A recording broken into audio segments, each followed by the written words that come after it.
Alright, so now we're about to continue. And let me kill this fan back here because I know that's going to be noise. Sorry about that. So now we're going to continue. You can see the filter grill in place of the filters. Let's hit the continue button, or the take measurement button. This is how simple it is. Hit the button. It's already giving me a CFM.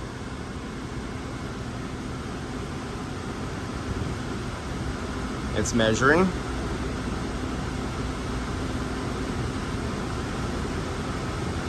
It's taking averages, and there we go. 1430. Then we'll hit continue.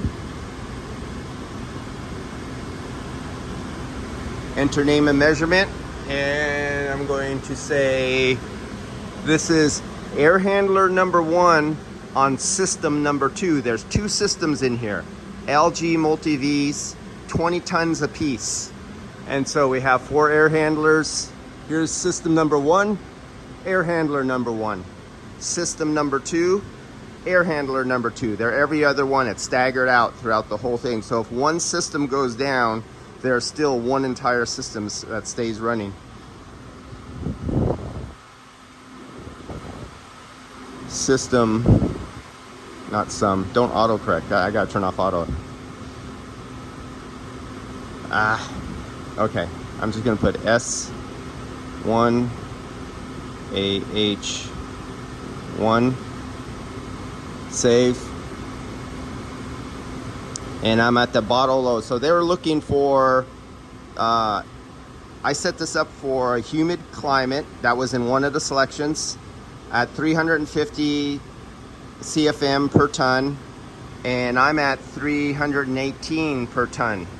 And actually that's what I was shooting for. I was shooting for 320 CFM per ton. I was going for the very low so they could have different settings for different climate conditions, because this operation does not go for a steady flow, steady humidity and steady temperatures.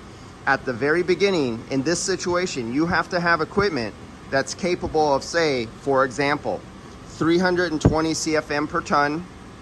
We're operating at 80 degrees and 80% humidity inside here. And so I crank down the tonnage. I'm gonna play with the temperature too of the coil. That's something different settings, different thing to do.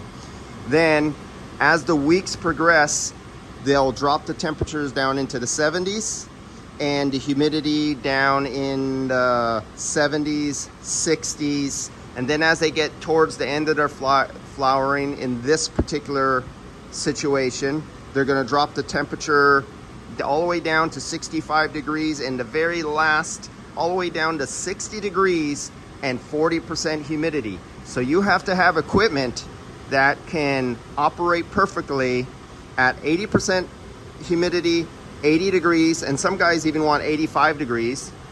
And then that very same piece of equipment that you've installed in their room, your customer may ask for 60 degrees and 40% humidity. How much equipment and how many guys have experienced this kind of setup and operation? We're not dealing with people anymore. All right, guys, I'll see you later. And this is what I'm doing.